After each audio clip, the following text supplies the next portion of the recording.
We are going to discuss test number 10।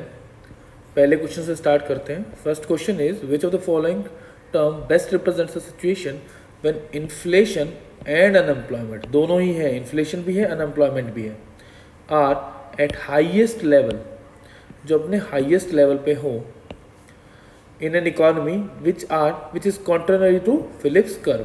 तो देखो, inflation और अनएम्प्लॉयमेंट का मतलब क्या है कि ग्रोथ रुक गया, यानी कहीं ना कहीं स्टेगनेशन है। और स्टेगनेशन के साथ इन्फ्लेशन होने का क्या मतलब होता है? स्टैगफ्लेशन। तो बच्चे देखो, नाम से ही पता चल रहा है कि it is inflation plus stagnation और stagflation. So answer becomes option A. Second is which of the following statement is और are correct in context of the effect of inflation. Inflation के इफेक्ट में कौन सी स्टेटमेंट ठीक रहेगी? It is beneficial for the debtors and loss for the creditors. देखो, बार बार यही ये क्वेश्चन आता है कि भाई बेनिफिट किसको करेगा, जिसने पैसा लिया है या जिसने पैसा दिया है? तो सिंपल सी बात है, जिसने पैसा लिया है उसको वो रीपे करना है कुछ टाइम के बाद। जब वो उसे रीपे करना है कुछ टाइम के बाद और इन्फ्लेशन अगर बीच में हो गया तो उस पैसे की वैल्यू कम हो जाएगी। फॉर एग्जाम्पल, अगर मान लो आज आपने 100 रुपये उधार लिए और 100 रुपये में 10 चाय आ सकती हैं, तो आपने अपने दोस्तों को पार्टी देनी थी और आपने बोला कि यार तू मुझे 100 रुपये दे, मेरे पास अभी पैसे नहीं है, और आपने 10 चाय उनको पिला दी। अब आपने उसको 2 हफ्ते के बाद वो पैसे वापस किए अपने दोस्त को, तो आपने उसको 100 रुपये वापस किए। पर इस केस में क्या हुआ कि अब जो चाय का रेट है वो बढ़ गया, यानी इन्फ्लेशन हो गया। अब एक चाय आती 20 रुपये की, तो वो बंदे को आप जब 100 रुपये दे रहे हो तो सिर्फ 5 ही चाय पिला सकता है बजाय 10 चाय के। तो फायदा किसको हुआ? जिसने डेप्ट लिया था। तो डेप्टर्स को फायदा होता है और क्रेडिटर जिसने पैसा दिया है, जिसने पैसा दिया है उसको घाटा होता है। सो पहली स्टेटमेंट हो जाएगी सही। जो लोन ले रहा है उसे फायदा होगा, जो लोन दे रहा है उसे घाटा होगा अगर इन्फ्लेशन होता है तो, और उल्टा हो जाएगा अगर इन्फ्लेशन नहीं होता है तो। सेकंड पे चलते हैं। Higher inflation depletes the saving rate in economy in long run. Obviously जब पैसे की वैल्यू कम हो गई तो आपकी जो सेविंग रेट है वो भी कम होगी। वाई? बिकॉज मान लो अगर 15 रुपये का चाय आ रहा है तो आप कम पैसे बचा पाओगे। महंगाई सिर्फ चाय की नहीं है, महंगाई हर चीज़ में आ जाएगी, खाने के अंदर आ जाएगी, एजुकेशन में आ जाएगी, तो जो सेविंग रेट होगी वो हो जाएगी कम। तो सेकंड स्टेटमेंट भी सही रहेगी। It may lead to decline in the volume of imported goods bearing compulsory imports. अब देखो, जब इन्फ्लेशन हुआ तो क्या हुआ? रुपए की वैल्यू कम हो गई। जब रुपए की वैल्यू कम हो गई तो रेट्स बढ़ जाएंगे चीज़ों के। मान लो आप एक एप्पल फ़ोन मंगवाते हो बाहर से, तो वही एप्पल फ़ोन अगर आज 1 लाख रुपए का आ रहा है तो वही एप्पल फ़ोन अगर इन्फ्लेशन की बात हो सकता है 1.25 लाख का है, तो आप अवॉइड करोगे उसे लेना। दूसरा क्या है कि पहले आप 1 लाख रुपए बचा पा रहे थे चीज़ों के लिए, अब आप 1 लाख नहीं बचा पा रहे हो क्योंकि बाकी चीज़ों के रेट भी बढ़ गए हैं। तो जो इम्पोर्ट्स हैं उसका वैल्यू तो कम होगा ही होगा। हाँ, जैसे कंपलसरी इम्पोर्ट में पेट्रोलियम तो चाहिए ही चाहिए हमें, या हमें एडिबल ऑयल तो चाहिए ही चाहिए, तो उस केस में उसके ऊपर कोई फर्क नहीं पड़ेगा, उसका इम्पोर्ट्स तो होता रहेगा, थोड़ा माइनर इफेक्ट आएगा। सो तीनों ही स्टेटमेंट ठीक है, 1, 2 and 3। Answer becomes option D. Next, in order to control rising inflation, the government can take which of the following measures? In short term, the government may go for import of the goods. देखो, short term में import of goods पे जा सकता है, नहीं जा सकता। मान लो इन्फ्लेशन हो गया अनियन के अंदर, अनियन और टोमेटो के अंदर इन्फ्लेशन हुआ, तो अगर आप इम्पोर्ट करोगे तो डिमांड को आप केटर कर सकते हो, तो क्या होगा? इन्फ्लेशन थोड़ा कंट्रोल हो सकता है। तो सप्लाई साइड को एक तरह से केटर करना को कहेंगे आप कि हाँ, शॉर्ट टर्म में इंपोर्ट हम कर सकते हैं। In long term the government में support to have better production processes for controlling inflation. हाँ भाई, लॉन्ग टर्म में हो सकता है कि गवर्नमेंट जो है प्रोडक्शन प्रोसेसेस को अच्छा करे, जिससे कि जो कॉस्ट है प्रोडक्शन की वो कम हो और इन्फ्लेशन के ऊपर या प्राइस राइज के ऊपर हम कंट्रोल कर पाए। तो सेकेंड स्टेटमेंट भी ठीक हो जाएगा। Third is the government may use tax breaks to cool down the price of goods showing an increase. For example, अगर कार के ऊपर टैक्स लगता है तो रोड टैक्स को अगर कम कर दिया जाए तो इन्फ्लेशन पे इफेक्ट कम आएगा ना, इन्फ्लेशन थोड़ा कम होगा ना, क्योंकि टैक्स कम पे करना पड़ रहा है। तो इनडायरेक्ट टैक्सेस अगर दिए जाए, इनडायरेक्ट टैक्स में अगर रिबेट दिया जाए, टैक्स ब्रेक दिया जाए, तो भी इन्फ्लेशन के ऊपर इफेक्ट पड़ेगा। जैसे जीएसटी जब आया था, जीएसटी के लिए क्या बोला गया था कि ओवरऑल जो स्ट्रक्चर है टैक्स रेट का वो इस तरह से है कि जो प्राइस लेवल्स हैं वो डिक्रीज होंगे, और उसके लिए उन्होंने एक अथॉरिटी बनाई थी, anti pricing authority, anti profiting authority. तो थर्ड स्टेटमेंट भी ठीक हो जाएगा। तो फर्स्ट, सेकंड एंड थर्ड तो सही है।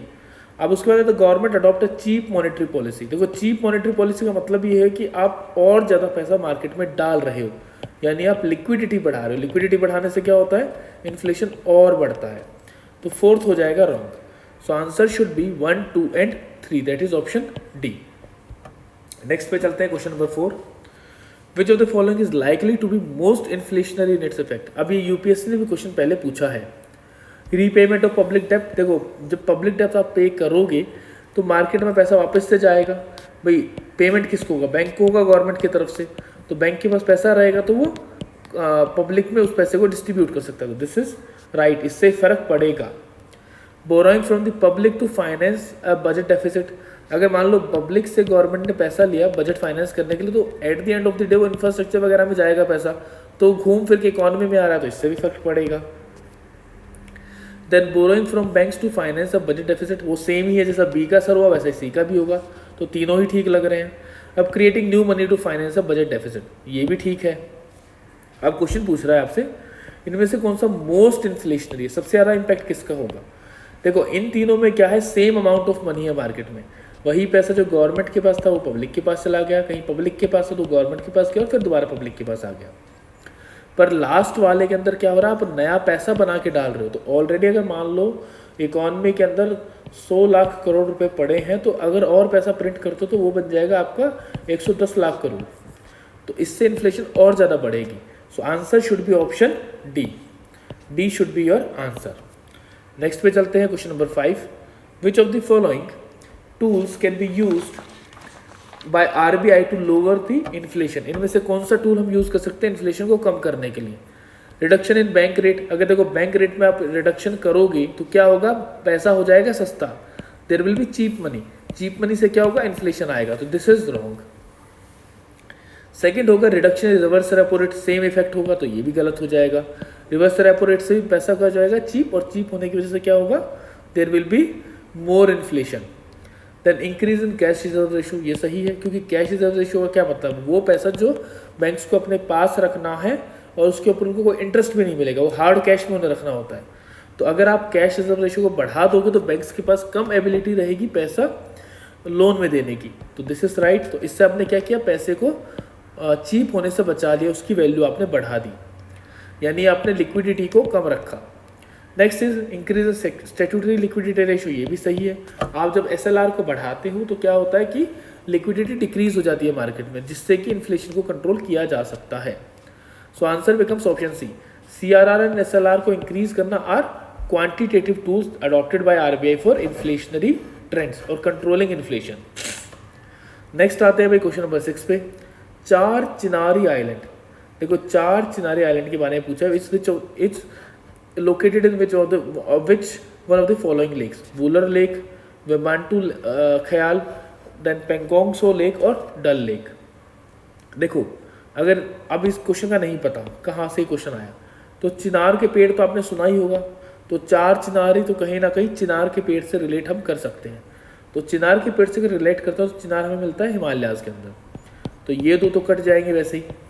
भाई पोंगसो लेक तो आपका लद्दाख में है, वहाँ पे तो ट्री लाइन है ही नहीं, वो तो डेजर्ट है। वेमकांटू लेक, वेमकांटू ख्याल आपका केरला के अंदर है, जब केरला के अंदर है तो वहाँ पे भी चिनार के पेड़ नहीं होते, तो बचता है वुलर लेक और डल लेक। तो देखो डल लेक में ये है, इट इज़ इन श्रीनगर, तो श्रीनगर डल लेक के पास है आपके चार चिनारी आइलैंड्स। तो नॉलेज भी आपकी बढ़ गई, पर कुछ हद तक आप 50-50 ऑप्शंस पे आ सकते हो, तो ये ज़रूर ट्राई करना है। नेक्स्ट चलते हैं question number 7, which of the following is the best description of the phenomena of triple dip La Nina. देखो ट्रिपल डिप ला नीना का मतलब ये कि 3 कंसेक्यूटिव ईयर्स के लिए ला नीना का होना। तो फर्स्ट स्टेटमेंट इज राइट, ये 3 ईयर्स के लिए होना, it is right. Second statement is कि La Nina is associated with drought और weak monsoon, this is absolutely wrong. El Nino is associated with drought and weak monsoon, La Nino के में तो strong monsoon होता है और floods आने की पॉसिबिलिटी बढ़ जाती है, तो ये रॉन्ग हो जाएगा। Occurrence of 2 consecutive La Nina winters in northern hemisphere, देखो फर्स्ट और थर्ड में अगर आपको यूज करना हो तो आप फर्स्ट के साथ ही जाओगे, तो ऑप्शन सी भी गलत होगा और नन ऑफ द अब तो वैसे ही हट जाएगा। सो answer becomes option A.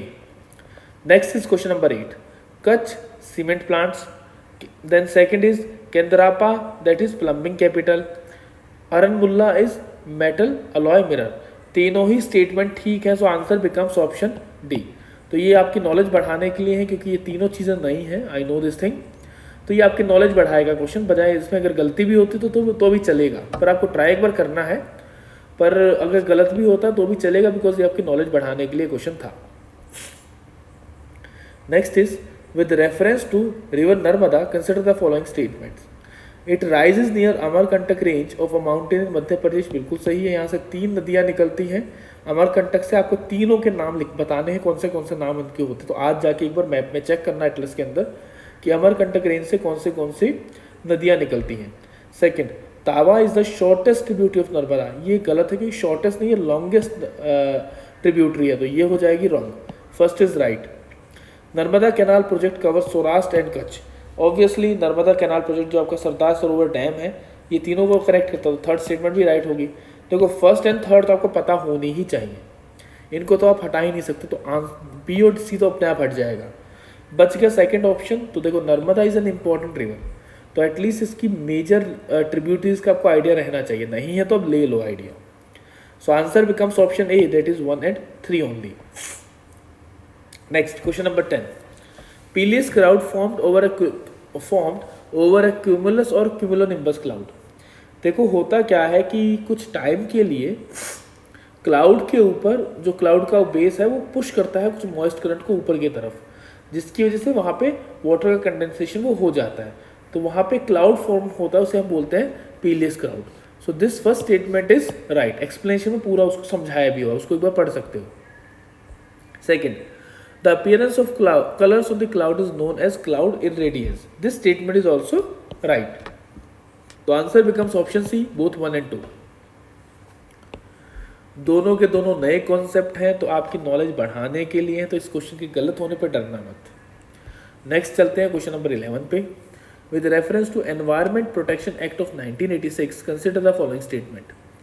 It empowers the government of India to state requirements of public participation in process of environmental protection and procedure and manner in which it is sought। देखो कहीं भी environment protection act public participation वगैरह की बात नहीं करता, ये basically government को ही बोलता है कि आपको क्या क्या करना है, तो फर्स्ट स्टेटमेंट तो हो जाएगा wrong. Second, it lays down the standards for emission और discharge of environmental pollutants from various sources. ये बिल्कुल जनरल स्टेटमेंट है, स्टेटमेंट सही रहेगी, आंसर बन जाएगा option B, that is 2 only. Next question number 12, consider the following pairs.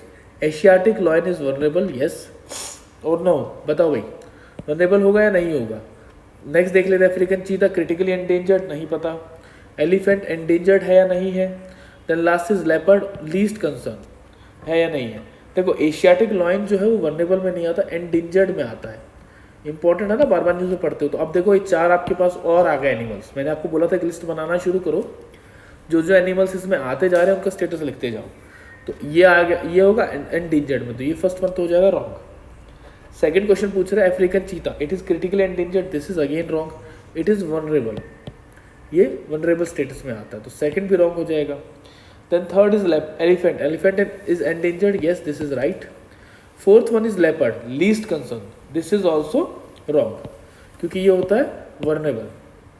तो इसमें से कितने correctly matched हैं? Only one pair is matched. That is option C.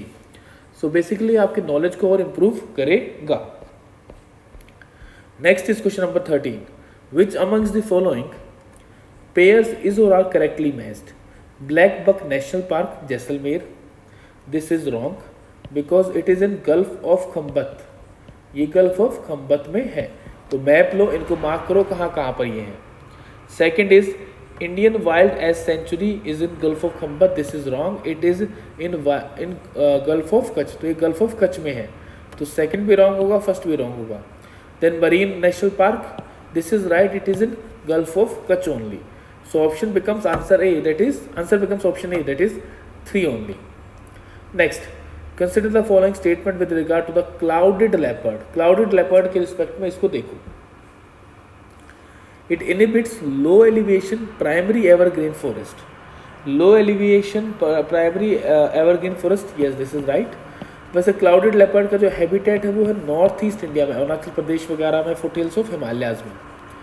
In India, their habitat is limited to hilly regions of Arunachal Pradesh. This is actually wrong because ये पूरे के पूरे foot hills of Himalayas में मिलता है. अरुणाचल प्रदेश में ज़्यादा मिलते हैं, पर जितना भी इंडिया का हिमालयाज का फुट हिल्स है उसमें सब में ये मिलता है. तो सेकंड हो जाएगा wrong. Third one is it is listed as vulnerable species in International Union for Conservation of Nature in Red List. This statement is right. This statement is right. So the question is asking which of the following given statement given is or are incorrect. देखो उसने incorrect पूछा और bold mark भी किया, तो ध्यान रखना answer becomes option B, option C that is 2 only. Next चलते हैं क्वेश्चन नंबर 15 के ऊपर. 15 क्वेश्चन बोलता है with reference to Western Ghats consider the following statement. It feeds Godavari, Krishna and Kaveri rivers. ये सही बात है, ये तीनों रिवर्स को फीड करता है. The mountains of Western Ghat influence the Indian monsoon weather pattern. ये भी सही है. क्यों? क्योंकि यहाँ ये जो वेस्टर्न घाट्स है इसकी वजह से जो विंड की मूवमेंट है वो रुक जाती है और विंड्स ऊपर की तरफ भागती हैं, नॉर्दर्न इंडिया की तरफ भागती है because of the obstruction created by the Western Ghats. तो दोनों स्टेटमेंट ठीक है, तो answer becomes option C that both 1 and 2. Next is question number 16. Consider the following sea horse, sea dragon, pipe fish, star fish and kangaroo. Which of the following male animals give birth to young ones. Young ones को कौन कौन birth देता है? तो देखो मुझे ये पता है पाइप फिश देता है birth, then sea dragon birth देगा और सी हॉर्स देगा. So answer becomes option B that is 1, 3 and 5. ये दोनों लाइव बर्थ नहीं देते यंग वंस को. Next is question number 17. In which one of the following places are we most likely to find Batagur baska in its natural habitat. तो Batagur baska is actually a kind of river terrapin. ये होता है एक river terrapin और it is found in Sundarbans. So answer becomes option A that is Sundarbans. ये आपकी knowledge बढ़ाने के लिए क्वेश्चन है, तो please do add in your notes में ऐड इसको कर सकते हो. और बतागुर बस्का का भी आपको IUCN स्टेटस पता होना चाहिए. Next is question number 18. It has plain rufous coat that camouflages in sandy scrubby vegetation. The wild cat has long legs, short face, long canine teeth and distinctive ears, long and pointy. Essentially an animal of dry region, it has a wide habitat tolerance and is widely distributed in India. It has traditionally been valued for its extraordinary ability to catch bird in flight. It is included in the list of critically endangered species in India. देखो काफ़ी कुछ उसने बताया है. The answer is option C, caracal. तो इसको बच्चे ध्यान रखना. आई नो ये आपको नहीं पता होगा, तो इसको एक बार ध्यान रखना कि आपकी नॉलेज बढ़ाने के लिए क्वेश्चन है. It is about caracal. Caracal के बारे में ये है. नेक्स्ट चलते हैं क्वेश्चन नंबर 19 पे.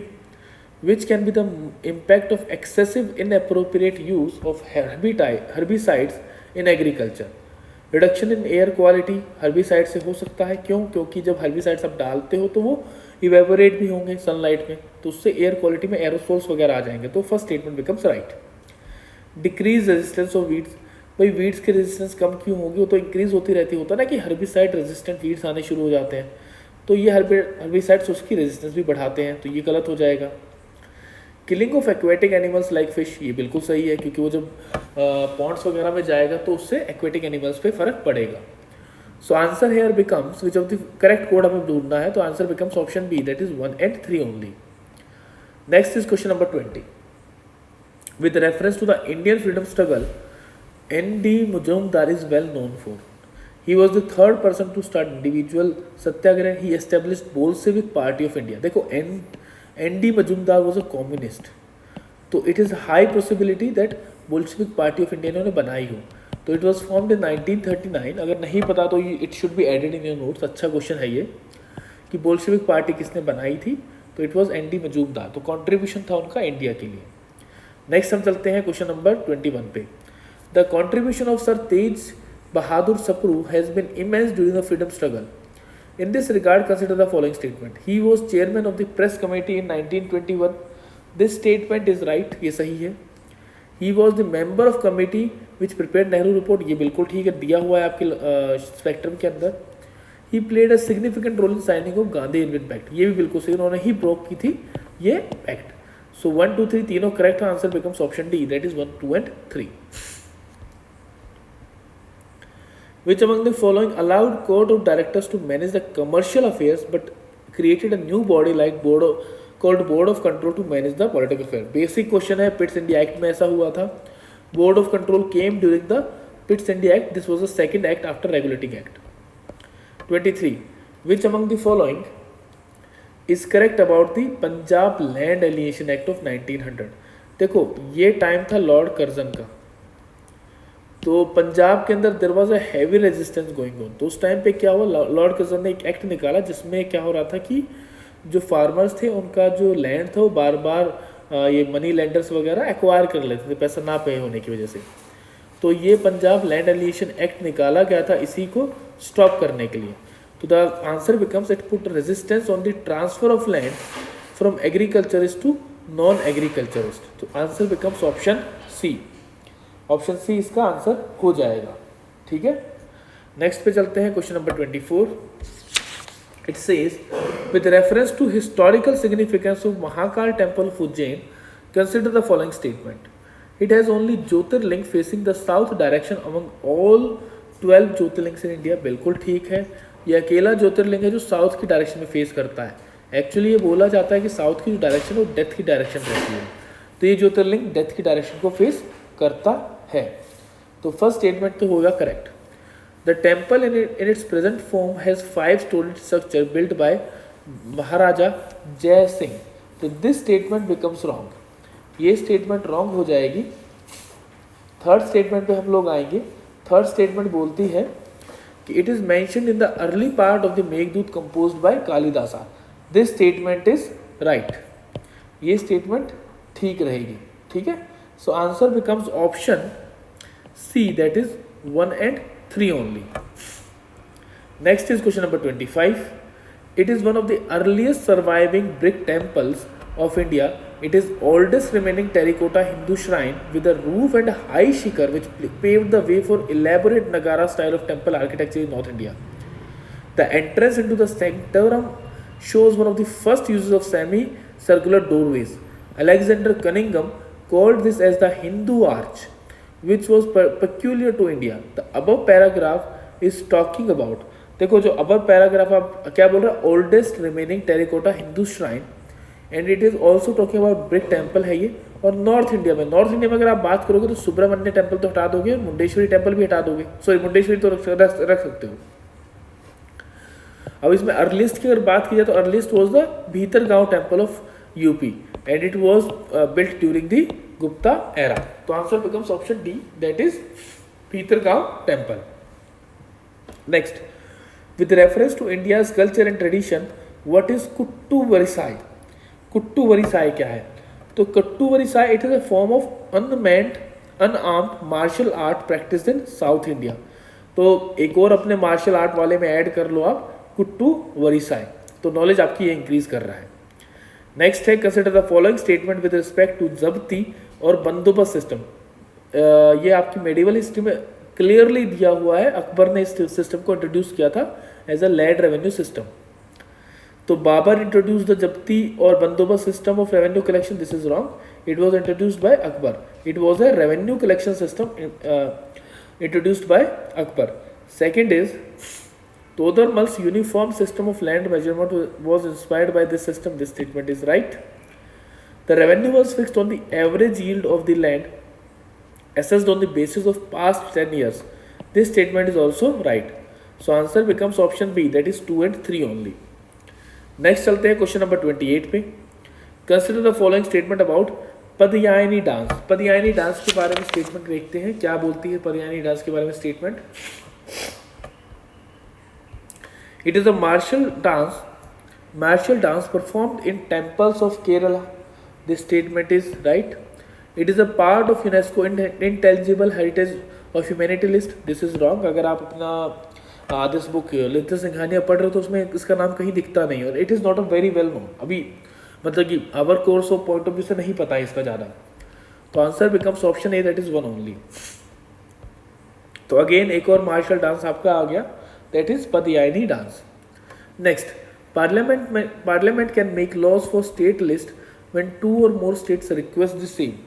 बिल्कुल ठीक बात है, पार्लियामेंट बना सकता है।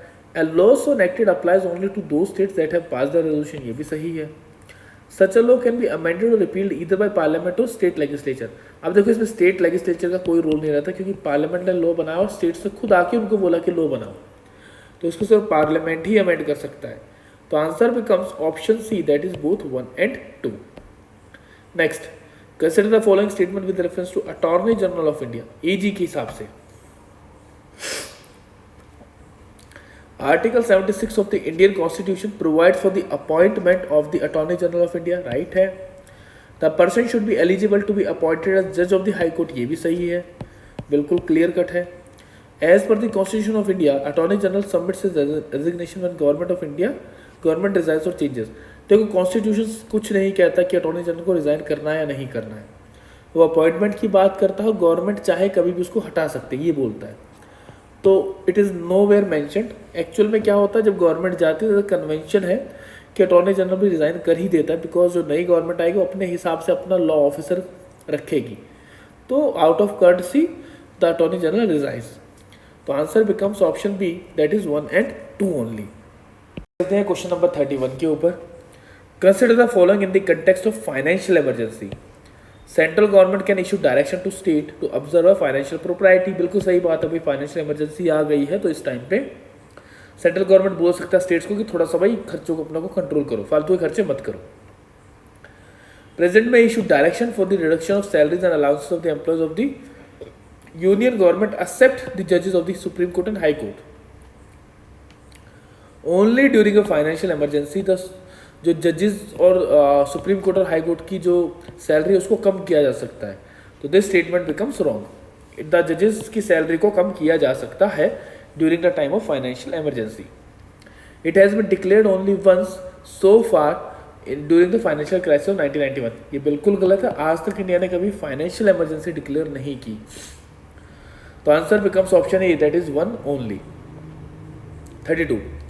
Consider the following statement with respect to the joint sitting of the parliament. The speaker of the Lok Sabha presides over the joint sitting of the house, right? The quorum to constitute a joint sitting is 15% of the total strength of both the houses. Wrong है, it should be 10%, 10% ही रहता है। 15% की जो value आती है वो आती है मिनिस्टर्स कितने बनाए जा सकते हैं। तो number of ministers that can be created is 15% of the total strength of the Lok Sabha, तो वहाँ भी 15% की बात आती है। ये है 10%, कोरम के लिए 10% ही चाहिए होता, तो सेकंड स्टेटमेंट हो जाता है रॉन्ग। तो सेकंड से ही आप काफ़ी कुछ निकाल लोगे। Then till date only 5 bills have been passed through the mechanism of joint sitting, ये भी रॉन्ग है। क्यों? क्योंकि अभी तक सिर्फ ऐसे 3 ही बिल हैं जो जॉइंट सिटिंग से निकाले गए हैं। So answer becomes option A, that is 1 only. Question number 33, which of the following statement are not correct. इनमें से कौन सा करेक्ट नहीं है? Union list originally had 95 subject, ये रॉन्ग है, इट हैड 97 सब्जेक्ट्स थे उसके पास। Second, state list presently has 66 subjects which has increase from 61 subjects of originally present, ये भी गलत है।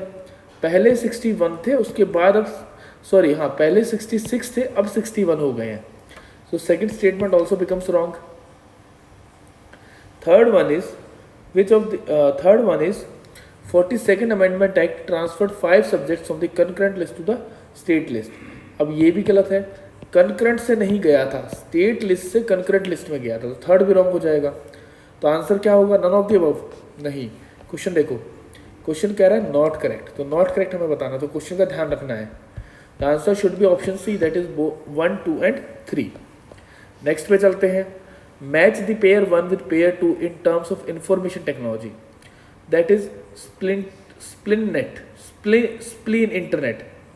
Second is quantum internet, third is dark net, the next is narrow band internet of things. तो देखो dark net का नाम मैंने सुना है, इसका नाम मैंने नहीं सुना। क्वांटम इंटरनेट भी शायद मैं अंदाज़ा लगा पाऊँ। The narrow band internet of things, IoT के बारे में मैंने सुना, तो देख लेते हैं अभी। देखो wireless communication standards for IoT, तो ये हो सकता है इसका ए आंसर हो जाए, क्योंकि IoT की बात यहीं हो रही है। Then encrypted network on the internet that are not indexed by search engines, इसका नहीं पता, क्वांटम भी हो सकता है, डार्क नेट भी हो सकता है। अगला देख लेते हैं। Network of quantum computers that will some day send communicate and receive information coded in quantum state. तो डायरेक्ट बता रहा है, सी होना चाहिए इसका। तो दैन साइबर बल्कनाइजेशन और internet balkanization, internet as splintering and dividing. देखो स्प्लिंटरिंग SPI आ गया ना, तो इसका हो जाएगा डी, इसका हो जाएगा फिर बी। तो इनके नाम से आप अंदाज़ा लगा सकते हो, तो जरूरी नहीं कि नाम देख के भाग लिए, क्वेश्चन के बाद थोड़ा रुको, देखो ये हो सकता है नहीं हो सकता, फिर उसके बाद डिसाइड करो। सो आंसर यहाँ पे क्या हो जाएगा, फर्स्ट का होना चाहिए डी, तो ये डी आ जाएगा इसका आंसर डायरेक्टली। फर्स्ट का डी, 2 का सी, 3 का बी, 4 का ए, डायरेक्टली देख के आ रहा है आंसर पे। नेक्स्ट देखते हैं क्वेश्चन नंबर 35 क्वेश्चन क्या बोलता है भाई, which of the following are the types of neglected tropical disease, NTD भी बोलते हैं इसको। फर्स्ट इज ब्रूली अल्सर, बिल्कुल सही है। Dengue fever is also right, leishmaniasis is also right, leprosy is also right. तो आंसर बिकम्स ऑप्शन डी। तो direct question है ये, डायरेक्ट इसका आंसर आ जाएगा। अब इसमें कुछ अलग बताने के लिए नहीं, आपको पता होना चाहिए, पढ़ लो उसको, और नहीं पता है तो एक बार सिनॉप्सिस में जाके देखो, सिनॉप्सिस में ऑल हैव बीन मेंशन, सारे के सारे मेंशन किए हुए हैं उधर। Next question number 36, consider the following statement with reference to Gaganyaan mission. Gaganyaan mission के बारे में कंसिडर करो। It envisages taking human space flight to low earth orbit. देखो human space flight low earth orbit में लेके जाना चाहता है, बिल्कुल सही बात है कि हमें आगे अपने एस्ट्रोनॉट्स को भेजना, तो गगनयान के थ्रू शुरू कर रहे हैं। PSLV is the launch vehicle for Gaganyaan mission. देखो PSLV है हल्का, हमें थोड़ा भारी व्हीकल चाहिए, तो हम इसे यूज करेंगे GSLV Mark 3, जो सबसे बड़ा इंजन अभी हमारे पास है, तो ये हो जाएगी wrong. Vyom Mitra humanoid robot will be part of the unmanned Gaganyaan mission. ये स्टेटमेंट ठीक है, व्योम मित्रा में भी एक it is a humanoid robot, a female humanoid robot, जो देखेगी कि क्या इम्पैक्ट होता है एस्ट्रोनॉट्स के ऊपर, तो चेक करने के लिए है। तो answer becomes option C. Third statement आपके लिए थोड़ा नया रहेगा, तो इसको अपना जरूर ध्यान में रखें, ऐड कर ले नोट्स में। Consider question number 37, it is about integrated service digital network. तो ISDN आप कहाँ पढ़ते हो, ISDN को आप पढ़ते हो टेलीफोन कम्युनिकेशन के साथ। It is a series of communication standards for simultaneous digital transmission of voice, video, data and other network services over digitalised circuit. सही स्टेटमेंट है, नॉर्मल सा दिख रहा है इसके हिसाब से, उसको डिफाइन ही कर रहा है एक तरह से। Second is this network can be used in multimedia communication but not in telephonic industry. बिल्कुल गलत है, टेलीफोनिक इंडस्ट्री का बेसिक ही इससे आता है ISDN से, तो सेकंड स्टेटमेंट तो रॉन्ग हो जाएगा। Answer becomes option A, that is 1 only. Next, which one of the following organisms reproduce by fission. Fission का मतलब क्या होता है कि एक ऑर्गेनिज्म कोई है ये, और इसके अंदर क्या होगा, एक आपस में कट जाएगा इस तरह से, न्यूक्लियस कट जाएगा और साइटोप्लाज्म कट जाएगा, तो ये होता है फिजन। तो बैक्टीरिया फिजन से प्रोड्यूस करता है, प्रोटोजोआ करता है। स्पायरोगैरा में क्या होता है, वो होते हैं लंबी लंबी ये प्लेट्स होते हैं, तो ये क्या होती है बीच में से ब्रेक हो जाती हैं। तो इसमें क्या हो रहा है, एक सेल का डुप्लीकेशन होकर स्प्लिट हो रहा है। इसमें क्या कोई डुप्लीकेशन वगैरह नहीं हुआ, ये सब टूट जाते हैं, अलग अलग हो जाते हैं, तो ये होता है fragmentation. So answer becomes option A, that is 1 and 2 only. Next is question number 39, in the context of coronavirus consider the following. Coronavirus are a group of related DNA viruses that cause disease in mammals and birds.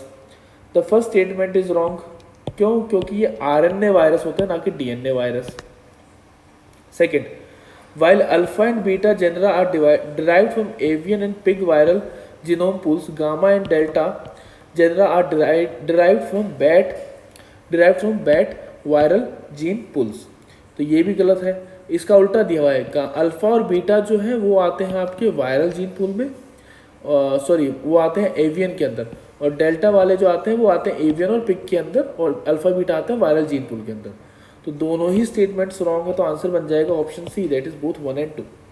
तो थोड़ा नया question रहेगा, ये first statement को तो पक्का identify कर सकते हो, सेकंड के लिए आपको थोड़ा सा हो सकता है दिमाग चलाना पड़ेगा, ये नहीं पता हो आपको statement. So here the answer is option C. Next is question number 40.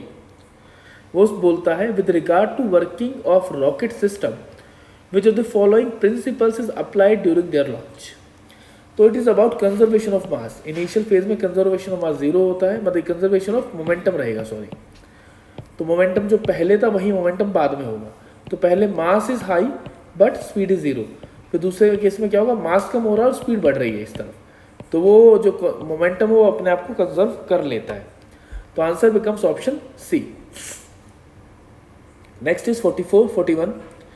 Which of the following statement best describes the poison pill strategy. अभी अगर आपको याद हो, ट्विटर ने इसको यूज किया था। ट्विटर ने क्या किया कि कोई और आके बाहर से शेयर होल्डिंग ना ऑक्यूपाई कर पाए, तो उसने जो ऑलरेडी शेयर होल्डर्स थे उनको शेयर्स ऑफर किए सस्ते रेट पे। तो उसे हम बोलते हैं पॉइजन पिल स्ट्रेटजी, कि आपको एक जहर की गोली खानी पड़ेगी ताकि आप इस चीज़ को बचा पाओ। तो ये उसके लिए था। सो आंसर बन जाता है option C, it allows existing shareholders to purchase additional shares in a company at discounted rate. First statement तो एब्सर्ड है बिल्कुल, ये तो गलत हो जाएगा। ये किल स्विच बोल रहा है, ऐसा कुछ होता नहीं, ये भी गलत होगा। Country highly pathogenic avian influenza, ये भी गलत हो जाएगा। सो आंसर बन जाएगा आपका option C, that is it allows existing shareholders to purchase additional shares in a company at discount rate. Next, with reference to aerosols, consider the following statement. They have both natural and anthropogenic origin.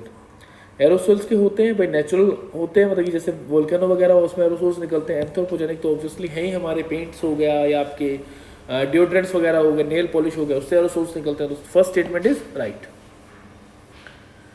They play an important role in the phenomena of water cycle. ये important role play करेंगे water cycle में, ठीक है, ये कर सकते हैं, क्योंकि वाटर साइकिल में क्या करेंगे, जो एरोसोल्स है उसके ऊपर वाटर ड्रॉपलेट्स एक्यूमुलेट कर जाता है, जिससे कि ये थोड़ा कंडेंसेशन वगैरह में हेल्प करता है। They last in atmosphere much longer than carbon dioxide. देखो कार्बन डाइऑक्साइड की लाइफ बहुत ज़्यादा है, तो ये स्टेटमेंट हो जाएगा wrong. They have less life than carbon dioxide. So answer is option A, 1 and 2 only. Next is question number 43। Bugun liocichla. अब देखो ये नया है, और अगर करंट अफेयर फॉलो करो तो अभी इस क्वेश्चन को आप अटेम्प्ट कर पाओगे।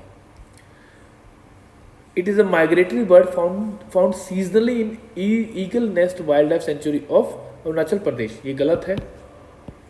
It is a indigenous bird, migratory नहीं है ये, तो फर्स्ट हो जाएगा रॉन्ग। It was the first bird to be discovered in India since independence. ये स्टेटमेंट ठीक है, सेकंड है।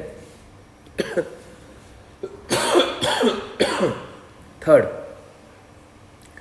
It has been named in the honour of Bugun community in conserving the wild life. ये स्टेटमेंट बिल्कुल सही है और बड़ी जर्नलिस्टिक भी है। तो answer becomes option B, 2 and 3 only. Next, Stri Purush Tulna is considered India's first modern feminist text written by. तो it was written by Tarabai Shinde. Tarabai Shinde ने इस बुक को लिखा था, तो ये आपके नॉलेज बढ़ाने के लिए रहेगा। You can note it down in the women contribution to Indian society and Indian freedom struggle. Next, with reference to full court meeting recently seen in news, consider the following. It is a meeting called by Chief Justice of India when he is attended by all the judges of the Supreme Court. बोल रहा ना full court, तो ये all the judges, सारे के सारे जजेस आके वहाँ पे बैठेंगे। It is conducted as per Supreme Court rules. ये गलत है। सुप्रीम चीफ जस्टिस की डिस्क्रिशन पे ये रहता है, तो ये स्टेटमेंट हो जाएगा wrong. Second is wrong, first is right. It is only called to discuss matters which require the interpretation of the constitution. ये स्टेटमेंट भी रॉन्ग है। It can be called for anything, मतलब किसी भी चीज़ के लिए बुलाई जा सकती है ये मीटिंग। जो इंपॉर्टेंट मैटर्स हों पब्लिक के, उसके लिए भी ये मीटिंग बुलाई जा सकती है। तो third statement also becomes wrong. तो answer becomes option C, that is 1 only. Next is question number 46। Which of the following are not necessarily the consequences of proclamation of president rule in a state? ठीक है भाई, dissolution of state legislative assembly, ये गलत है। State legislative assembly dissolve नहीं की जाएगी जब तक कि फुल सेटिस्फेक्शन ना हो जाए। Second, removal of the council of minister in the state, ये बिल्कुल जरूरी है, क्योंकि गवर्नमेंट ही चेंज हो गई ना। पहले काउंसिल ऑफ मिनिस्टर थे, अब प्रेसिडेंट आ गया, तो इसको हटा के तो आएगा, तो इसको काटा लग जाएगा। तो ये स्टेटमेंट ठीक है। डिसोल्यूशन ऑफ लोकल बॉडीज पर कोई असर पड़ेगा ही नहीं इसका, क्योंकि लोकल बॉडीज पर क्या असर पड़ेगा, तो ये भी गलत हो जाएगा।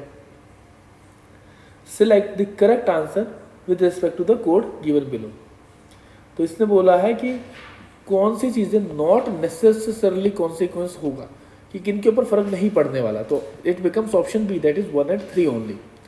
तो हमें देखना है क्वेश्चन के अकॉर्डिंगली। ये करेक्ट का मतलब ये है कि ये ऐसा होता है, ये फर्स्ट का मतलब कि ऐसा नहीं होता, इसलिए वो करेक्ट और रॉन्ग लगाया है। तो आंसर के अकॉर्डिंगली, क्वेश्चन के अकॉर्डिंगली आंसर करेंगे यहाँ पे। Next, which of the following is geographically closest to Nicobar. तो देखो जोग्राफिकली श्रीलंका तो बहुत दूर है, बच जाता है बोर्नियो, जावा एंड सुमात्रा, यही बहुत दूर है। तो जावा और सुमात्रा बचता है, तो ये जो है ये सुमात्रा आइलैंड्स के पास है। हार्डली वहाँ से लगभग इसका डिस्टेंस रहेगा 180 to 200 किलोमीटर। तो Sumatra is close to great Nicobar. Next is question number 48। The object of Butler committee of 1927 was to, क्या ऑब्जेक्टिव था इसका? Defined the jurisdiction of central and state provincial governments, नहीं ये रॉन्ग है। Define the power of secretary of state of India, ये भी गलत है क्योंकि वो ऑलरेडी डिफाइंड ही थी। Impose censorship on national press, ये भी गलत है। Improve relation between government of India and Indian states, ये राइट है। 1927 में देर वॉज, आपको याद हो 1935 में ऑल इंडिया फेडरेशन भी आया था, तो बटलर रिपोर्ट के कॉन्सिक्वेंस में ही वो एलिमेंट डाला गया था फेडरल वाला। तो answer becomes option D. Next is who among the following can join the national pension system, कौन पेंशन सिस्टम को ज्वाइन कर सकता है? रेजिडेंट इंडियन सिटीजन ओनली, गलत है। अब एनआरआईज को भी अलाउ कर दिया है तो ये गलत हो जाएगा। Person of the age of 21 to 55, देखो कभी भी 18 साल से ऊपर ही माना जाता है, 18 से लेकर 60 साल के बंदे इसको कर सकते हैं। All state employees joining the services after the state of notification by respective state government, ये सही है, होता है। All central government employees including those of armed forces joining the service on और आफ्टर 1 अप्रैल, ये गलत है। आर्म्ड सर्विस पर्सनल्स के लिए ओल्ड पेंशन स्कीम ही चालू है, उसके लिए न्यू नहीं है। Next is question number 50। Which among the following statement is और are correct regarding the monetary policy committee? It is decided by RBI's benchmark interest rate, कोई आरबीआई की बेंचमार्क इंटरेस्ट रेट से डिफाइन होता है, बिल्कुल सही है। एमपीसी वे decide करता है, sorry, MPC is a 12 member body including governor of RBI and is reconstitute every year.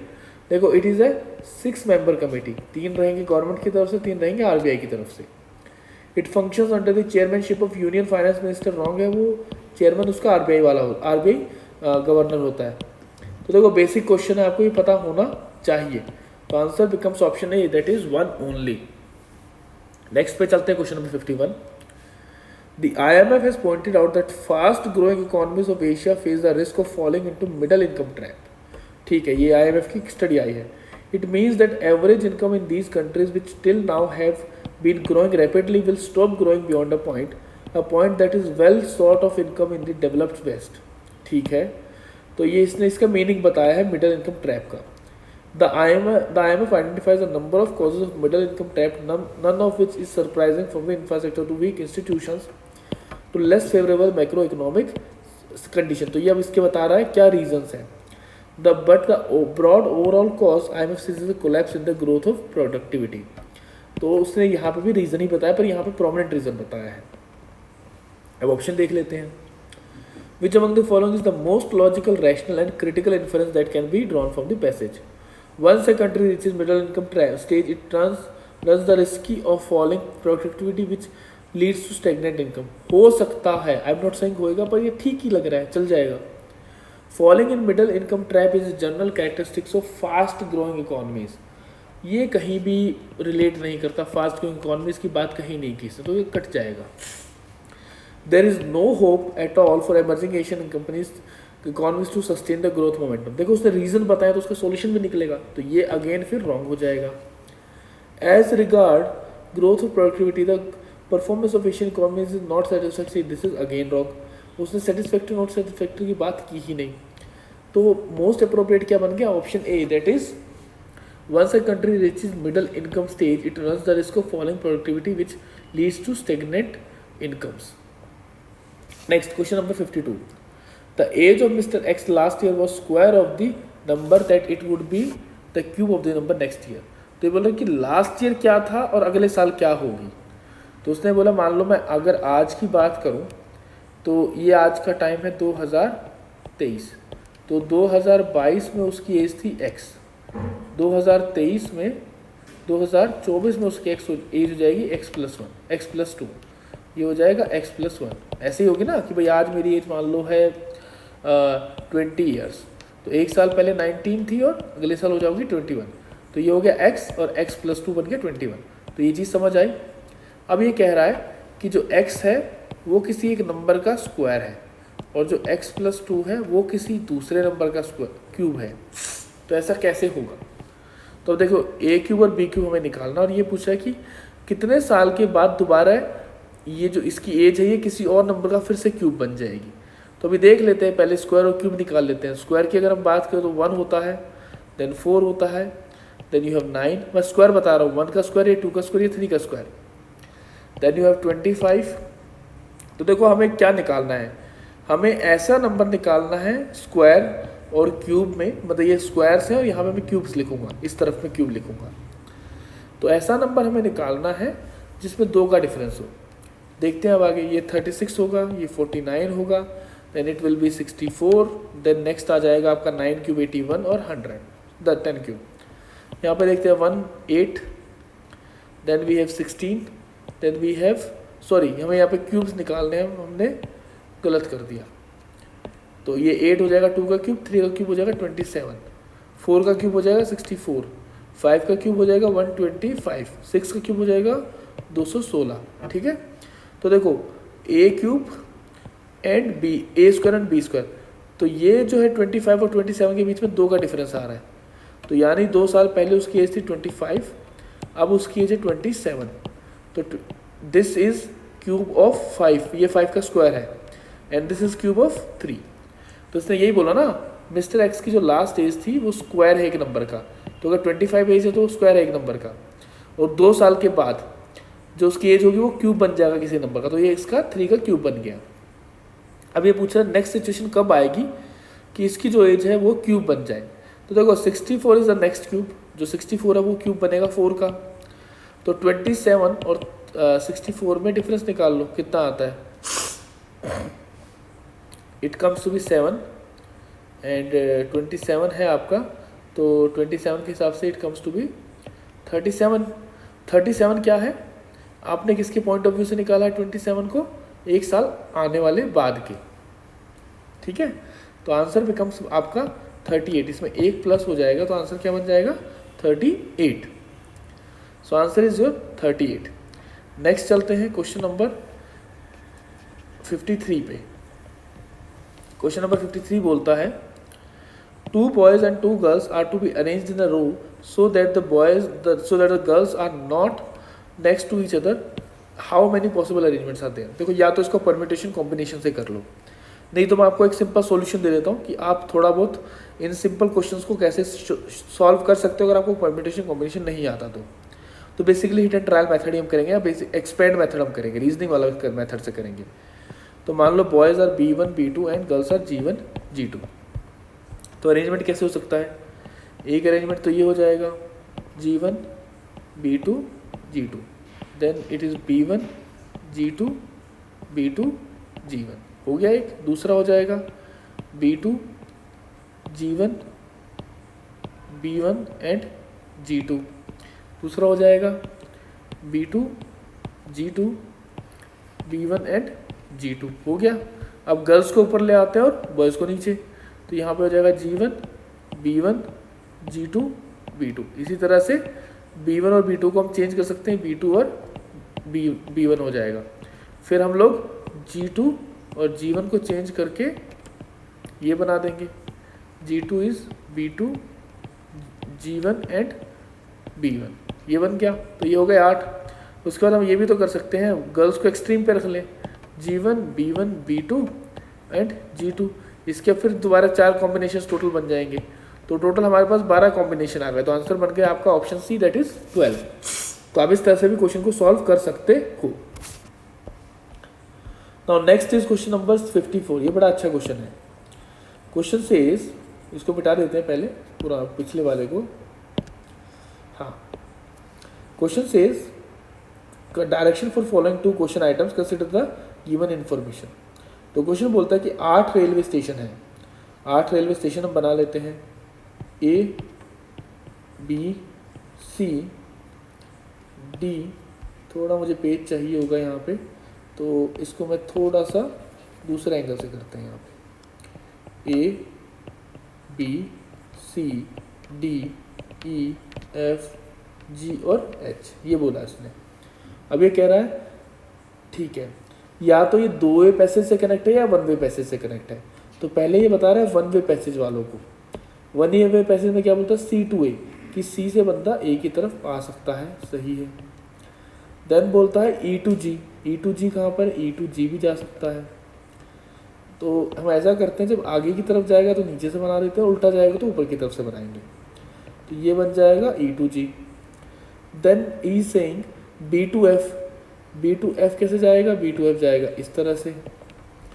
Then it is saying D to H, तो डी टू एच भी कैसे जाएगा, डी टू एच भी ऐसे ही जाएगा।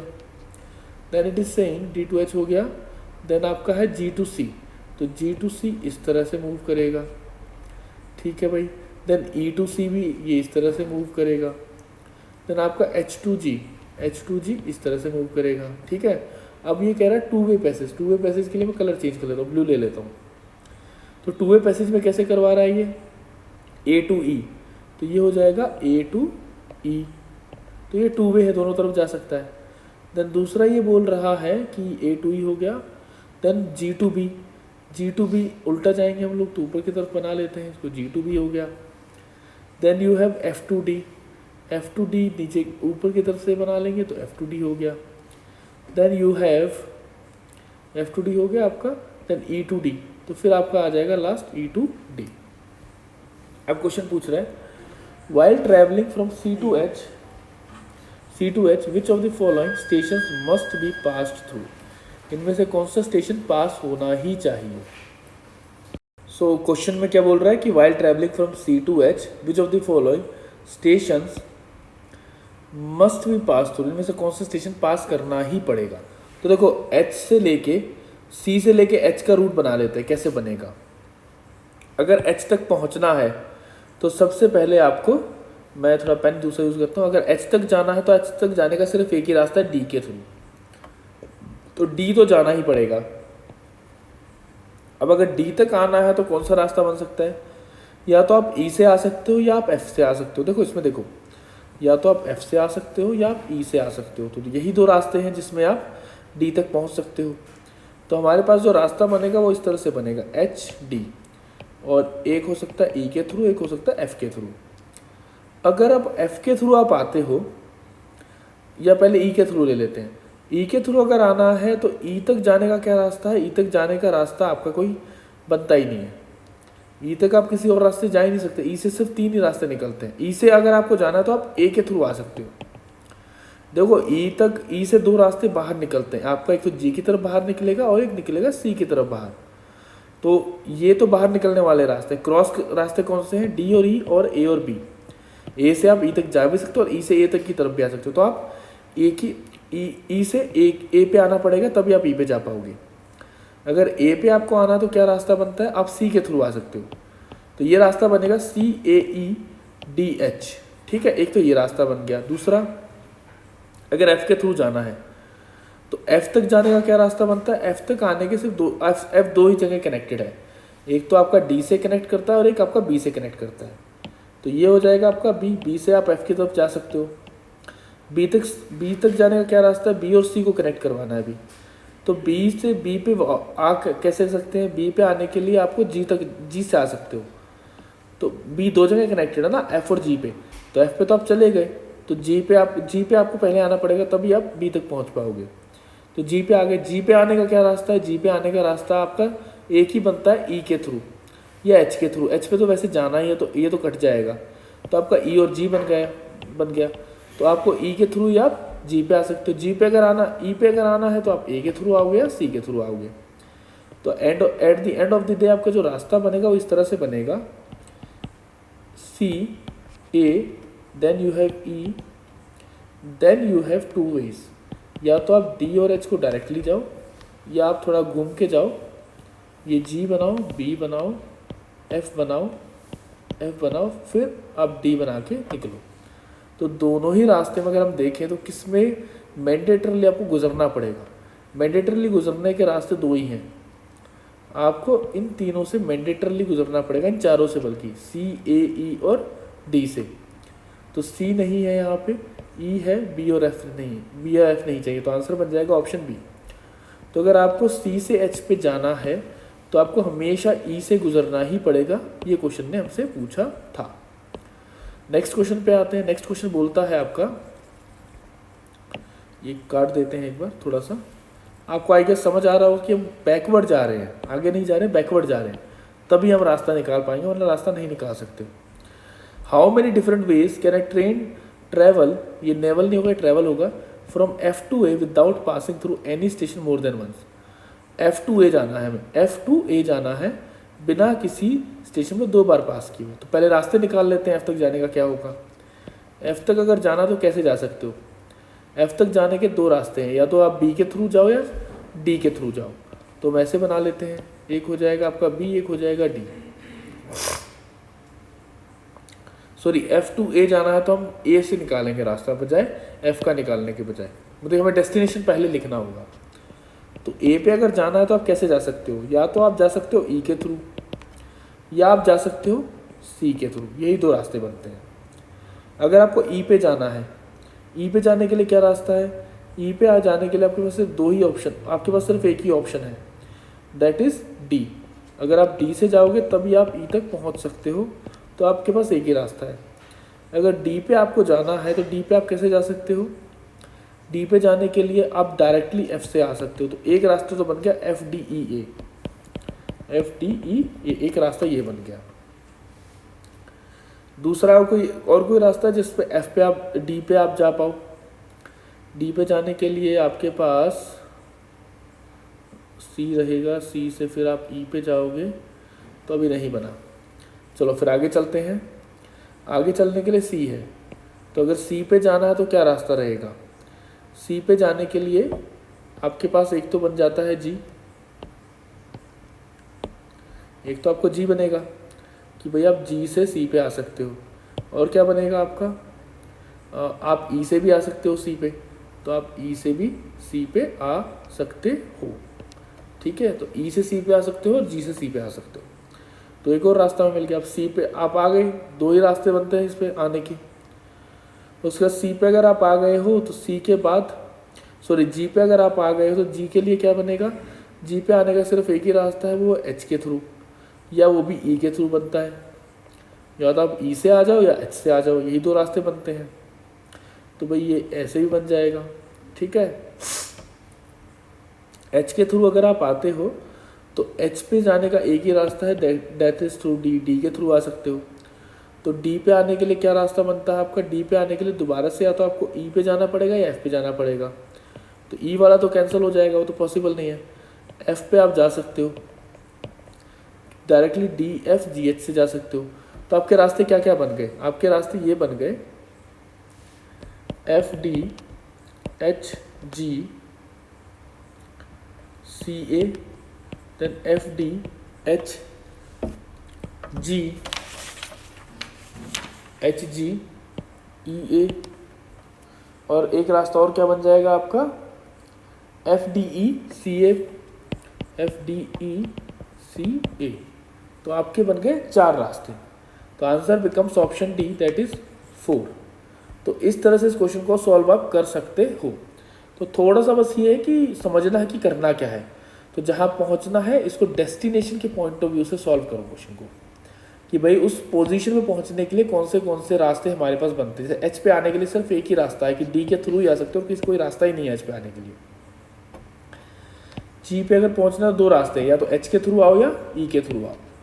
तो अगर आपको जी पे आना है तो आप पहले ई तक पहुँचो, ई तक पहुँचने के बाद आप जी पे पहुँचोगे। तो जी पे पहुँचने से पहले ई पे पहुँचना होगा, ई पे पहुँचने से पहले सी पे पहुँचना होगा या डी पे पहुँचना होगा। इस तरह से आपको थोड़ा मैपिंग करके ये क्वेश्चन बनाना है। सो विद दिस आज का डिस्कशन को हम लोग एंड करते हैं। Thank you very much for being with me. So thank you very much.